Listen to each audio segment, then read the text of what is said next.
It's Champions League draw day for Arsenal as they find out whether they are taking on Atalanta or Bayer Leverkusen. And we've got some transfer news to talk about in February. It's today's Arsenal News Show.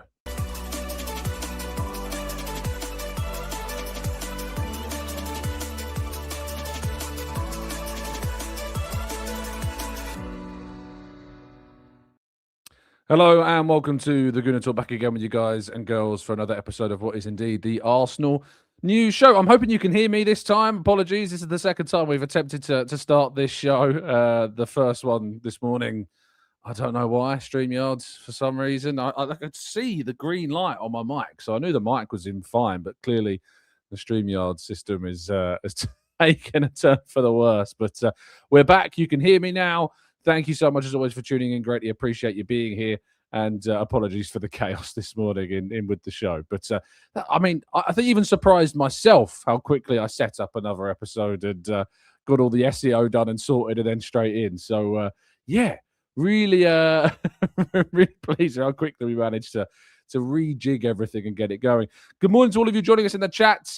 We've got Brad and Matt G. We've got Mark. We've got Matt. We've got Grantley Poos and Tom and Claire and Kun. We've got Vivian, we've got Kai, we've got Matt, Greek, Mark, Gooner Oz, we've got Todd, Ken, the guy with a view being Paul, of course, Manny, Blackshine, Andy, Maria, and plenty more of you guys and girls in the chat box as well. As always, thank you so much for tuning in, for listening. Greatly appreciate you being here, and I hope that you will continue to join us. You could drop a like on the video, subscribe to the channel if you're new around here. There's notifications turned on, so you will never, ever miss a show. Right, let's jump into today's stories. And of course, today, our first story that we need to talk about is, of course, today's Champions League last-16 draw. That is what Arsenal are, we hope at the very least, going to be getting a favourable outcome in. Arsenal's two potential opponents. We've got Atalanta and we've got Bayer Leverkusen. They're the two opponents that could be facing one another in the last 16 that Arsenal could get in the last 16. And of course, we also find out the bracket, the side of the competition that we might be on in this tournament. So we'll find out if we've got the likes of Manchester City or Real Madrid or Sporting or Glimt potentially in our near future in the quarterfinal if Arsenal are to make it. And there are certainly no guarantees that Arsenal make it to the quarterfinals because either of Leverkusen or Atalanta are two very good sides. Otherwise, they wouldn't have made it through to this stage of the competition either. But the draw is set to take place at 11 o'clock this morning. So we should find out by the time the draw's done, probably about, 6 p.m.? Based upon how long it takes to do the draw these days. No, in all seriousness, it won't be 11 a.m., but it'll be probably within the half an hour after that we find out. I'll be driving at that point, so I'll probably have to listen to it on the radio. Yes, Arsenal, because I'll be heading to Mikel Arteta's press conference this afternoon. I'll be driving at the point the draw is on. So won't be able to provide you with any updates from myself, but you'll be able to watch it on the UEFA website. We'll be running a live blog on the football.london website for the blog for the outcomes of the draw as well, so you can keep up to date with all of that there too. So look out for that. And yes, Mikel Arteta's press conference this afternoon. All the updates from his presser you will be able to find in our football.london press conference live blog as well. That'll be starting around 12:30. So look out for that a little bit later on today. It was confirmed yesterday, in some ways by accident. There was an Arsenal Foundation event last night. Some familiar faces in attendance. I wonder if one of those familiar faces is in the chat box this morning. A certain Mr. Clive, I believe, was there, along with Elliot from the Arsenal Vision Pods, and Darren, of course, who's been providing some updates on social media from the event. Mikel Arteta was in attendance as well. But it was obviously an event to potentially raise money for the Arsenal Foundation, and there was a silent auction, and one of those prizes was for a 15-seater hospitality box for the 2026 Emirates Cup. So there's confirmation this year there will be an Emirates Cup. So at the moment, what it seems like pre-season is going to be is, and again, we still don't have all the confirmation and the details, but it appears there's going to be at the end of July a pre-season match against potentially Girona We're not 100% sure, but that seems to be in the works. Soon after that, Arsenal will then fly to Dublin, and in Dublin they will play a team. I imagine a Premier League team. I'd be surprised if it wasn't, but probably will play a Premier League team in Dublin, and then will return to the Emirates to play. I'd imagine a couple of pre-season games. One of them being the Emirates Cup, the other one being just a normal friendly. So yeah, I guess there will be a potential for those two games in London as well. So there's been some rumors about Scandinavia, about obviously the Middle East, but as far as I'm aware, that's not the case right now. That it could change, that might change. But at the moment, it's been Verona and Dublin are the two destinations that Arsenal, it appears, are going to look to travel to. It's not surprising that Spain is one of them. Obviously, Arsenal spend a lot of time at training camps in Spain, so I guess it makes sense that they then have a friendly in Spain. The date for that Girona friendly has been talked about, like July, I think July 29th has been talked about, which means with the World Cup final on July 19th, that's 10 days after the World Cup final. But obviously, a lot of the players that are in the tournament for Arsenal may have been eliminated by that point. Players are entitled to at least 3 weeks off during the summer, so 21 days between their exit from the competition and their return for pre-season. So there's a good chance that you'll see a lot of youth players involved in that Girona friendly, if indeed that is the friendly that goes ahead. So yeah, good chances for that. Good chances that we might see Arsenal involved in some European games over the summer for those, of course, that are here. Obviously, usually pre-season is an opportunity for fans outside of Europe, like in the US or in Asia, Australia, to catch a glimpse of their heroes. But with the World Cup on this year, it's proving very difficult. But Chelsea and Spurs, I believe, are both going to Australia in the summer. But Arsenal are keeping things much closer to home. They will have a lot more of their squad, I think, involved in the World Cup. So that is potentially one of those reasons as to why. But any more details about pre-season, of course, we will bring it to you as early as feasibly possible.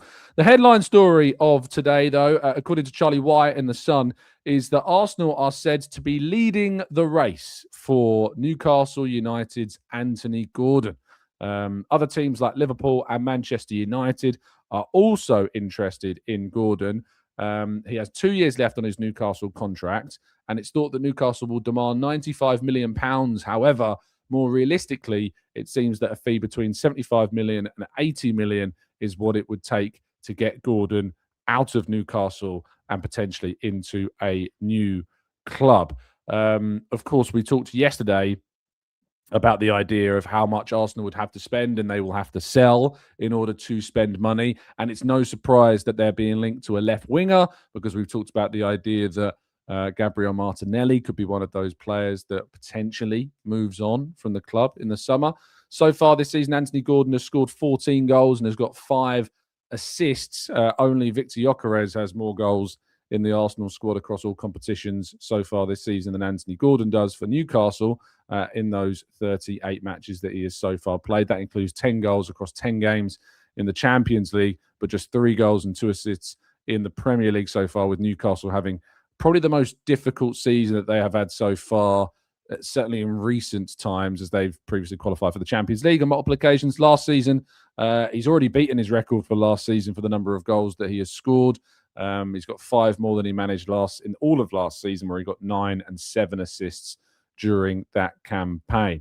I think it's one of those that will be, I think, a bit divisive. I think some people will like this link. I think some people will not like this link, as is the way with Arsenal fans. We tend to be a divided bunch, don't we? So it's a link.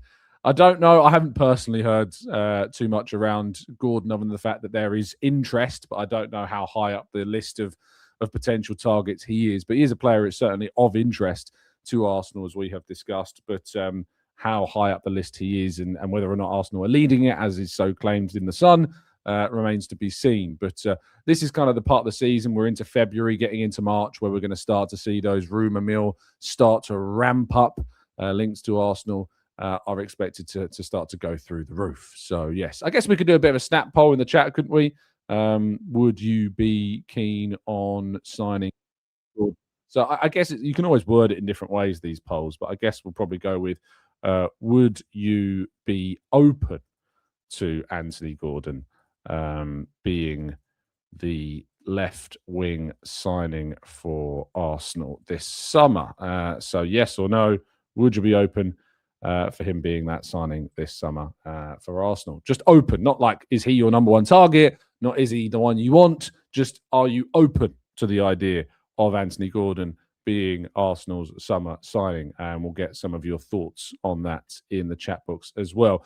I don't need to know anybody's thoughts really when it comes to safety and security online, because there's only one thought I care about, and that is NordVPN. If you go to nordvpn.com/Gooner and get yourself that significant discount for a 2-year plan, I need to hear nothing more beyond them being the number one service that is out there. And of course, with the amount of protection, safety, security across those online networks, they can bring you 181 different locations across the world that you can get that safety and security guaranteed to you. Then, of course, you can go to nordvpn.com/Gooner and find out more about what I am talking about. There's a 30-day money-back guarantee. You can use your one account across as many as 10 devices as well. And this award-winning VPN service is the only companion you need for all your devices, like your laptops, your mobiles, or indeed your tablets. Keep yourself protected, keep yourself safe, or surf the internet with NordVPN. That's nordvpn.com/Gooner. Right, let's go to part 2, your questions and more, right after this.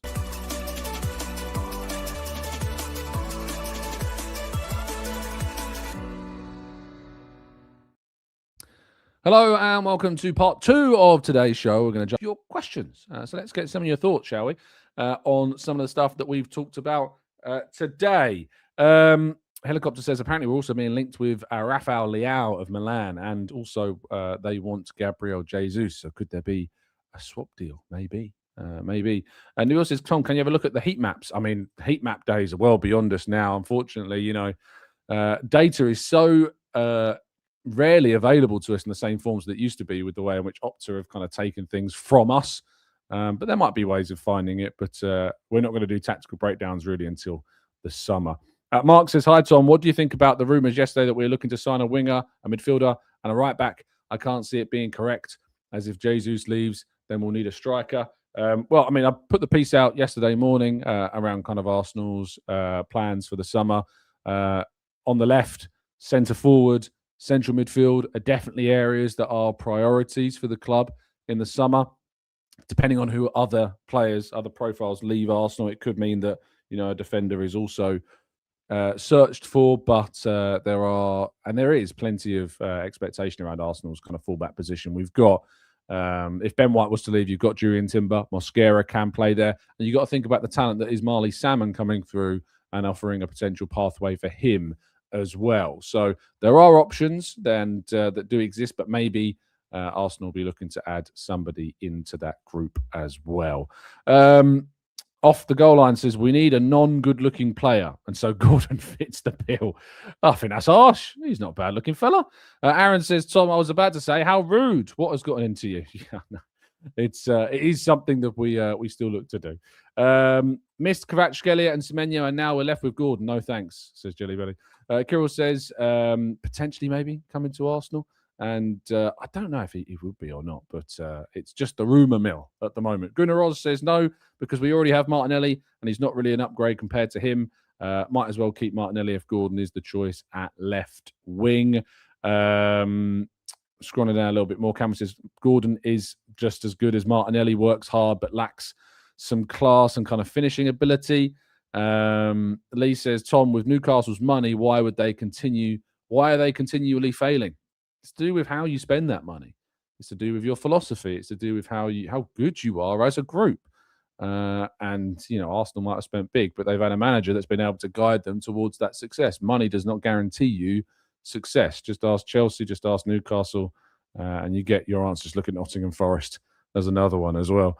Mark says, Tom, I think the signing the lad who is the long throw expert for the left wing would be a better option. Strengthen our set pieces. Who's that, Mark?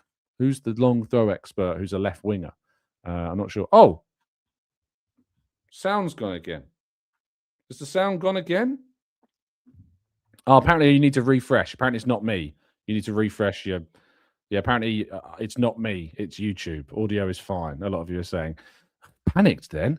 Yeah, you just need to refresh. Refresh if if you have sound issues, you need to refresh your screen. Refresh to fix sound issues. There you go.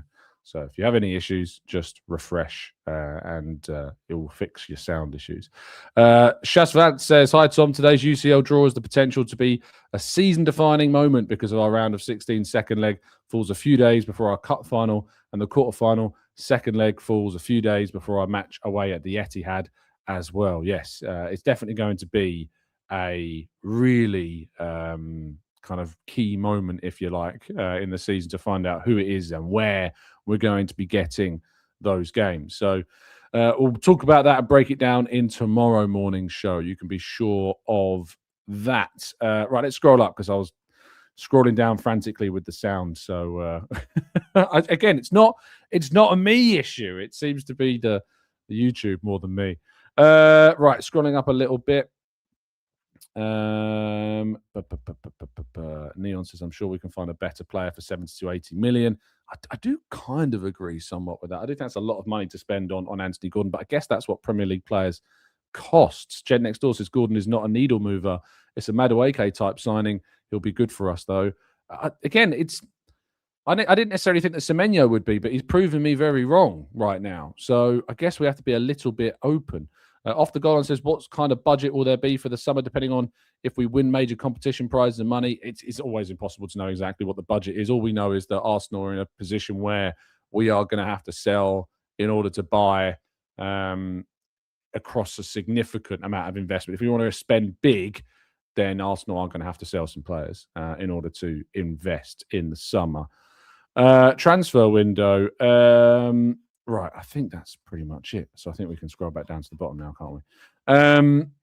Atalanta in great form, says Jake. So they would be quite tough. They absolutely would. Mr. Yuslin says massive audio issues. It seems that it's not on my end though. It seems to be on YouTube's end. So sorry, guys. It's not something I have any control over.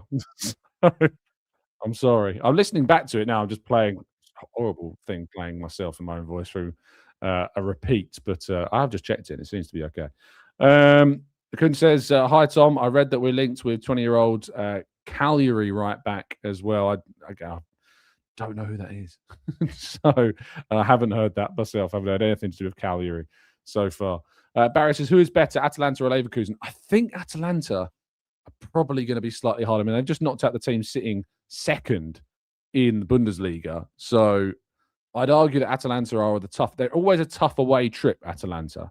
Always a difficult ground to go to. Arsenal only drew there, last season in the league phase. So, yeah, difficult. Cameron says, "What big name would you sell to raise funds?" Martinelli, Jesus. Yeah, I think Martinelli, Jesus, Ben White are up there. I mean, Ethan Nwaneri and Lewis Skelly, they are certainly players who I could see Arsenal selling in the not so distant future. So, don't be surprised if either of those two were, say, to move on permanently and earn Arsenal a big fee in the summer either. Martin says, "The thing with Semenyo is that we wanted a backup for Saka and no way that he would want to do that. In January, we weren't in a financial position to act either," which is also very true. And Arsenal were interested for the summer in Semenyo. Semenyo was a player that they had looked at for the summer transfer window, but City were the only team, Liverpool as well, City were the only team willing to make that move during the January transfer window, and that's why he ended up going there. Jay Nolt says we should go for Barcola. Now, the interesting thing about this is how much better is Bradley Barcola? And I like Bradley Barcola a lot, right? How much better is he than Anthony Gordon? How much better is Barcola than Anthony Gordon? I mean, this season he's got 0 goals in the Champions League. Anthony Gordon has got 10 so far in the Champions League this season. And in Liga, Bradley Barcola has got 8 goals, and Anthony Gordon in the Premier League has got 3. So you kind of got that offset in terms of league form and Champions League form. But you could argue the Champions League is much more difficult to score in than Liga for PSG is. So how much better is Anthony Gordon compared to Barcola? You tell me. Anthony Gordon is 25. Barcola is 23. So the argument that Curtis says he's just raw, his ceiling is crazy. He's only 2 years younger than Gordon. So if you're raw at 23, that's a red flag. But I like him. He's not kicked on as much as I thought he was going to kick on as well.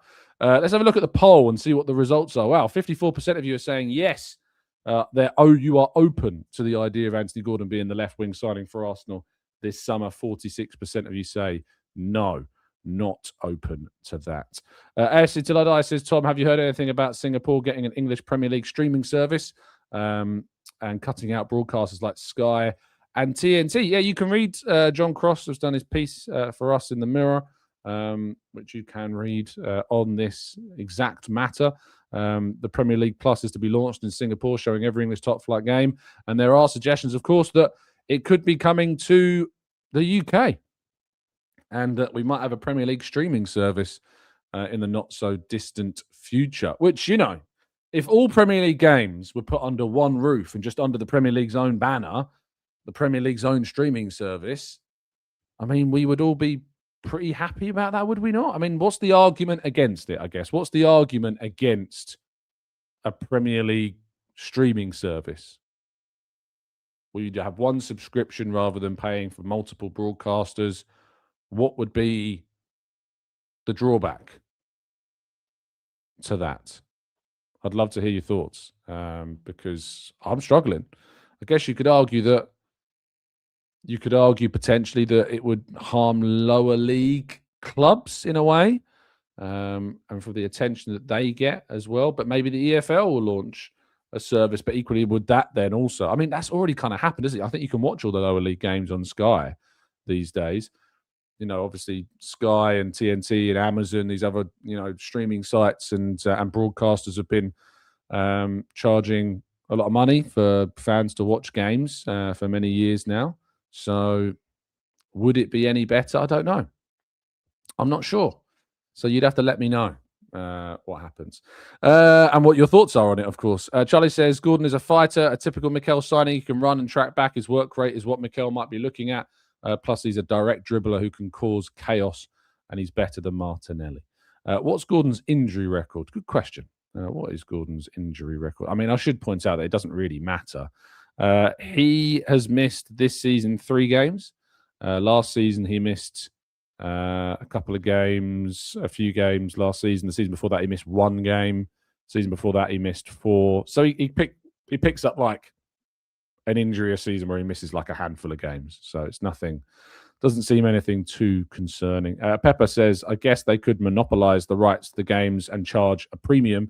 The argument would be is that premium to watch the games going to be more expensive than paying for multiple streaming platforms to watch all of the games across all of the different platforms? I'm not sure.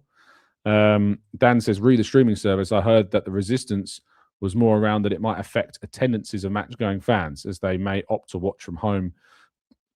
Again, how much is it going to change based upon what it already is, I guess, is the question there. And you can't beat being in the stadium. Like, it's never going to be better than that. And it becomes a culture. It's a culture of this country in particular is football culture. So I don't see that happening. I'd struggle to see that happening.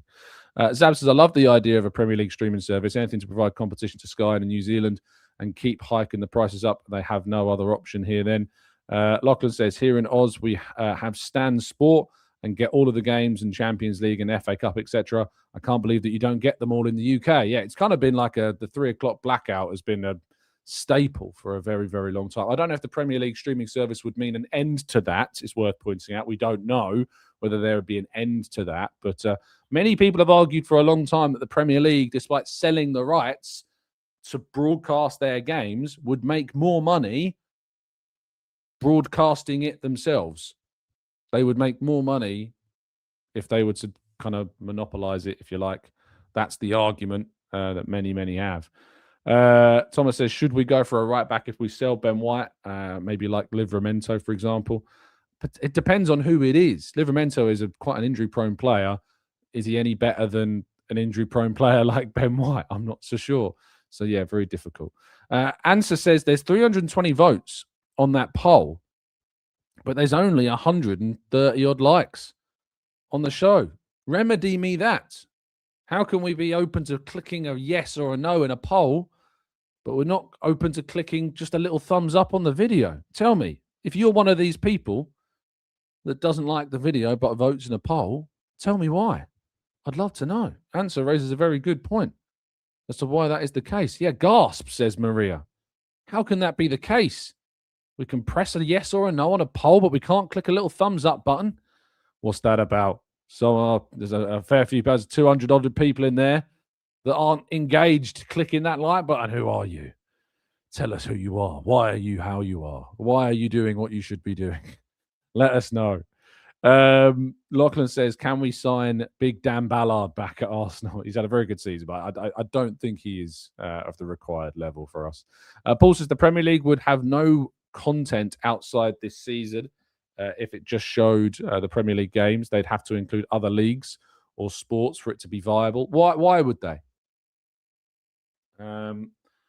Why would they have to include other leagues or sports to be viable? If you've got a streaming service that only broadcasts when the games are on, it's not like a TV channel. It's just a streaming service. It's like, Prime Video. You watch Prime Video when the game's on. Prime Video isn't a channel. Paramount, I think, is another one. If there's a game on, you open up your Paramount app, and when the game's on, you watch it on the app. You pay for that every month. They might do other shows, documentaries and insights and interviews and maybe press conferences. But yeah, I mean, they don't have to be running 24/7 like a TV channel, do they? So it doesn't have to be the same. Knowledge says, Tom, it's your fault as you restarted the stream. I hit the like button about 40 minutes ago. Yeah, to be fair, that's very true. A lot of you may have liked the old video. So make sure you like this one as well. It's a good idea. United says, you're not getting Livramento either. You arrogant fools. It's funny how I always feel like Newcastle United fans, sometimes Aston Villa fans, not all of them, but I mean, this account here is a great example of this. Quite sensitive. I do find Newcastle fans can be very sensitive. Lovely city, lovely people, very polite, love going to Newcastle. But when it comes to like football, very sensitive. Any mention of maybe a player. I mean, I remember talking to a few about Isak leaving. I mean, I asked Eddie Howe the question last season. Is this the last time we'll see Alexander Isak at the Emirates in a Newcastle shirt? And I got so much stick for asking that question to Eddie Howe from Newcastle fans. But hey, look, he left. So they're quite a sensitive fan base when it comes to discussing. Do you remember that? Do you remember that famous TalkSport interview where the Newcastle fan rang in, and it's like, we don't have to sell. I can't do a Geordie accent. We don't have to sell. He's just screaming, nearly crying into this camera, this microphone. Like, it was absolutely bizarre. But yeah, it's quite. I do find that Villa and Newcastle, in particular, the two clubs with probably the most sensitive fan bases when it comes to like players being sold or potentially you buying players from those clubs. It's a very angry, vociferous reaction that you get more than you do from most other clubs. Court says, who exactly do you work for, Tom? The guy in the press conference usually says from Reach. Because that's who I work for. Reach is like the big publishing company, and Reach own Football London, the Mirror. So because the Express, Daily Star, because I write for these different. My content can go on, anything I write can go on Football London, but it might go in the paper the next day. But they all are under the umbrella of Reach. So Reach is the publishing company, and they are all under that whole umbrella. So that's why in the press conference they say Reach, because it could be what I'm saying in the press conference will go in the Mirror. Like, for instance, today I'll be doing the press conference of Football London, but after the press conference is finished, I'll be writing up a piece that will go in the Mirror in tomorrow's paper and on Sunday's paper as well. So it's going to be a busy day. That's what always happens on a Friday press conference for a Sunday game. I'm always really busy because you have to write like 2 pieces for the Saturday paper and then 2 pieces for the Sunday paper, on top of obviously the press conference live blog, the transcript, the predicted 11 for the morning as well in NFL. So these are really busy days. A Friday press conference for a Sunday game, really, really busy. Young King says, I'm from Birmingham. Villa are sensitive because they consider themselves to be a bigger club than us, as they have Champions League. I've had Champions League winners medal from years ago. It's just different though, isn't it? is Reach the parent company? I don't know if it's the. I don't know if you describe it as the parent company. It's all kind of one. Like it's all under the Reach umbrella. It's hard to explain. If you go onto the Reach PLC website, it's the UK's largest commercial, national, and regional news publisher. So yeah, they are that's what they are. And they own the Mirror, they own Football London, they own, these different sites and newspapers. So that's why the press officer says Tom from Reach, because what I say in the press conference is going to be put into different parts of that overall thing now. Since the big we had a restructure last year in the summer. So like that's why now. It used to be I was just Football London, but now after the restructure, I'm now doing like multiple things for different sites. Evan says 919 watching, and there's only 230 of you have liked the video. Get the likes up. I love the passion this morning on getting the likes up. It's an umbrella. So Rihanna, let's get Rihanna shout out in the chat box. Blood Clot Biking says, Tom, do you think that we should do a Palmer steal? We do love a Chelsea player, don't we? We do love a Chelsea player. I mean, I'm not going to turn around and say a no to Cole Palmer. He's an absolutely brilliant player. But So Mike says, it's the parent company. You describe it better than I do. So but yeah, there's there's loads. They've got like 120 plus brands under their umbrella. United says yes, they did. They said Newcastle should sell Isak. This is the thing. Liverpool and Arsenal pushed to get the rules changed so Newcastle couldn't spend and increase the wages. Is this like the profit and sustainability argument? I think there's a lot of misconceptions, to be honest, around this. I know the whole like red cartel thing gets talked about quite a lot. I don't think it's necessarily a case of like Arsenal and Liverpool pushing to get that done. I think the profit and sustainability regulations are something that will not be around much longer. I think they were flawed from the beginning. I know there's a lot of ill thought and feeling about the rules, and it obviously then gets kind of put at the bigger clubs in the Premier League like Arsenal and Liverpool. I get it. I empathise with you. You've got a huge, very rich owner now, and you feel like, why can't we spend the money that our owners have got, like Man City could all those years ago?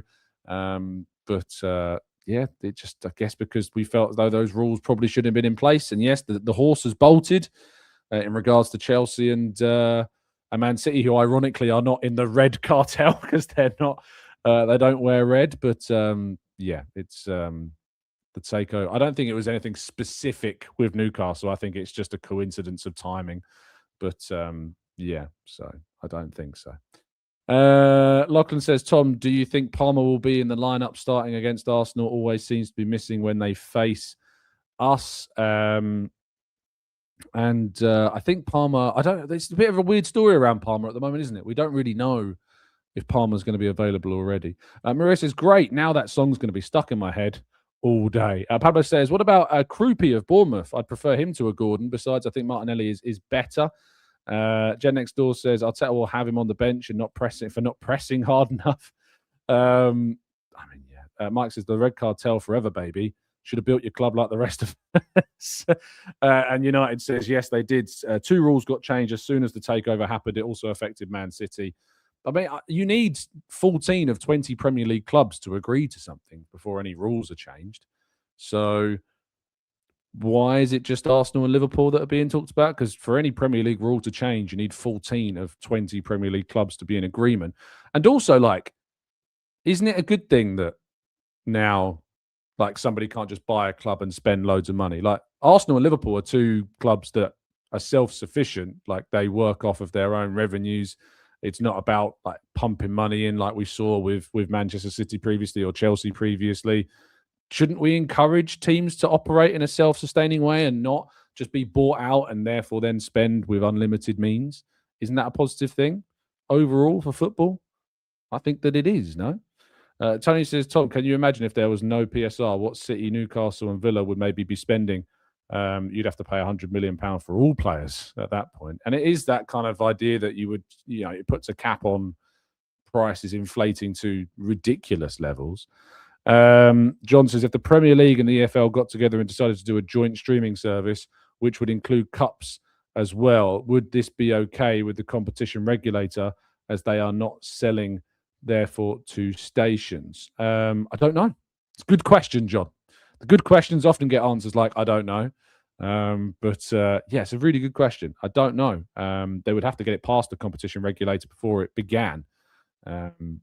Difficult. And Mike says, yes, it is a positive thing. It keeps the integrity of the sport together. Aim says, yes, it is very positive to have kind of those rules in place.